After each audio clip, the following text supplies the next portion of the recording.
Xiang returned to the truck, pulling out a thick folder. The bald man opened it, counted a few stacks of 50,000 VND notes. Nodded in satisfaction. "All right, the people are yours, we're out." His men carried the girls, tossing them into our trucks, one per vehicle. Xiang and I were assigned the pregnant woman and her daughter. As the bald man left, I saw Xiang instruct SN and H to tie the people securely. Then he approached me. I instinctively stepped back, glancing around. In the deep forest, there wasn't even dry grass, just rocks and red dirt, with misty mountains in the distance. At 16, I was terrified. If Xiang thought I'd expose them, he could kill me and bury me here, and not even ghosts would find me.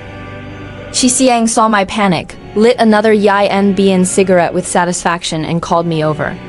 Blowing a ring of smoke, he asked bluntly, "Jiang, you think this job is dirty, don't you?" I didn't dare meet his eyes, my lips trembling, unable to speak. Xiang didn't care, flicking ash and sneering, "Don't think this job's bad.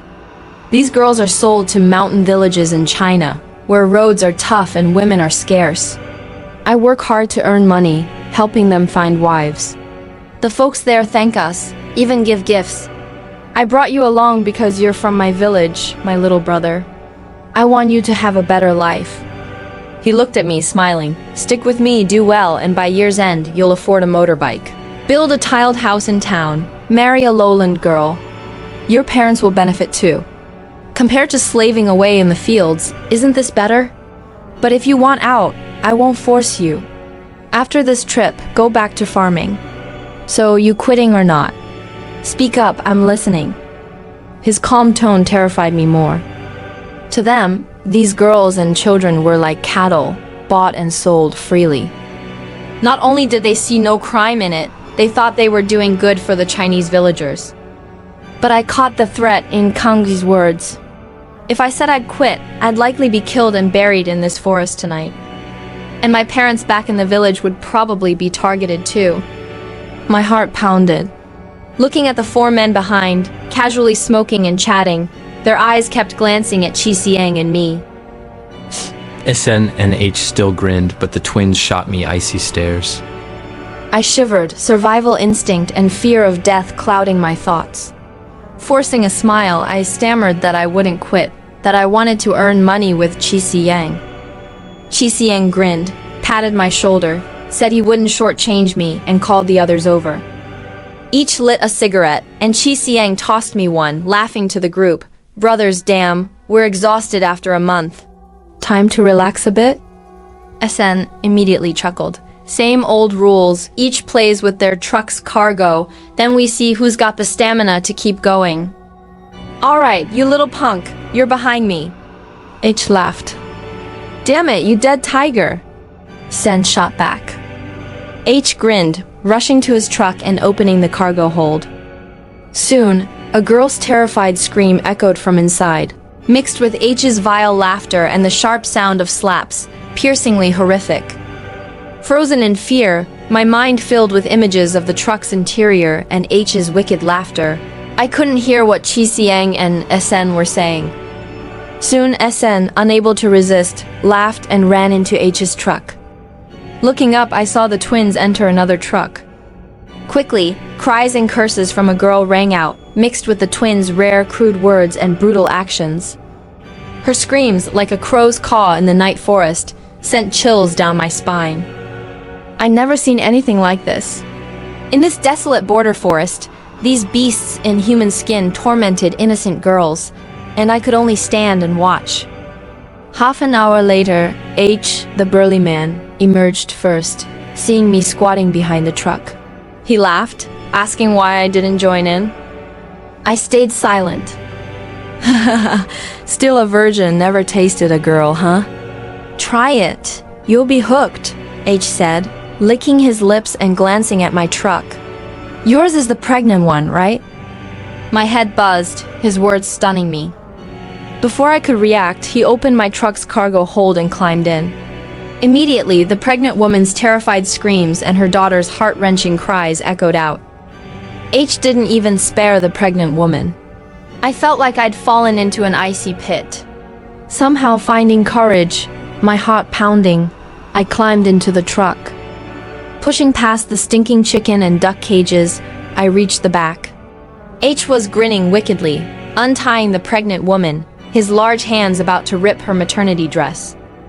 Her face bore red slap marks from H, her hair a mess, clutching her daughter tightly, staring at us in panic, clearly aware she'd been sold. "Who are you people? Let my daughter and me go. I'm pregnant. How much money do you want?" "Mommy, I'm scared." The little girl trembled, clinging to her mother, calling out repeatedly. Her cries stabbed my heart. I don't know where I found the courage, but I stepped in front of H, forcing a smile. "Brother H," Shi Xiang said to save these two. "Don't." I didn't dare confront him directly, making up an excuse, hoping he'd respect our prior camaraderie. But I didn't realize my face meant nothing. H's expression darkened, stepping forward to slap me. "You little punk, daring to use Qi Xiang to scare me? Tired of living." My face stung, and H kicked me. I dodged, but he moved to open the cargo hold again. I rushed to block him. Furious, he kicked again. H was insanely strong. One slap and kick left my face swollen and my stomach in agony, nearly fainting. As he raised his fist again, Qi Xiang entered the truck, shouting, "What the hell are you doing?" Seeing Qi Xiang, H calmed down, cursing me. "This damn kid not playing and daring to stop me. He deserves a beating." Qi Xiang glanced at me, saying nothing, then advised H, "Don't let lust control you. She's pregnant if you go too hard and she miscarries. How do we sell her?" H, realizing the issue, cursed, "Damn it, fine. Can I play with the little girl then?" I clenched my fists, silently cursing H as a beast. The girl was only 6 or 7, and he wanted to violate her. Qi Xiang patted H's shoulder. Don't always think about that. The kid's tiny, already sold. Don't forget our rules. Untouched goods fetch high prices. Damaged ones are worthless. She's so small, if she gets sick, you paying for treatment?" Hearing about money, H finally stopped. Qi Xiang smiled. "All right, Angan LCC's truck is still free. If you're not satisfied, go there. Don't waste money." H snorted, glared at me and left. Qi Xiang asked if I was going. I shook my head.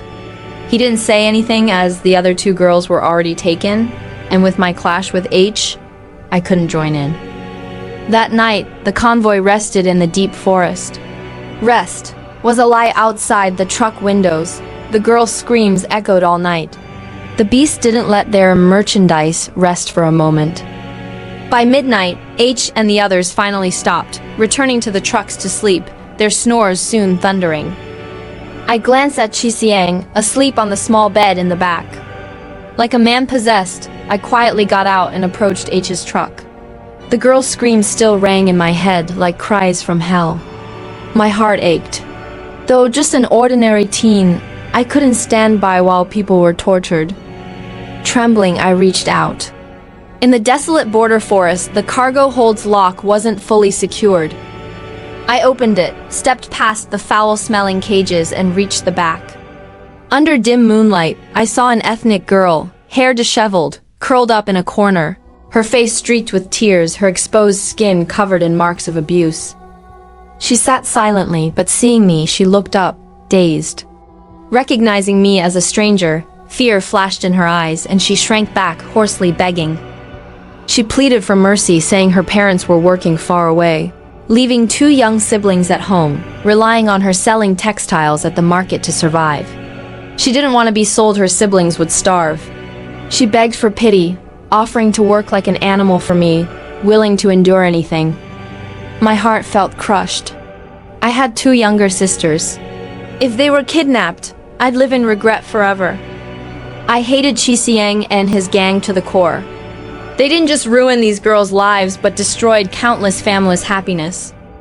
I wanted to save her, but immediately felt powerless, realizing how absurd my thought was. I'd been tricked into joining Kung's gang, barely able to protect myself, let alone save others. The harsh reality choked me. Seeing my silence, the girl thought I was hesitating and crawled to my feet. Startled, I pushed her away. Seeing her confusion, I was about to apologize when I heard faint footsteps behind me. If I hadn't paid attention, I wouldn't have noticed.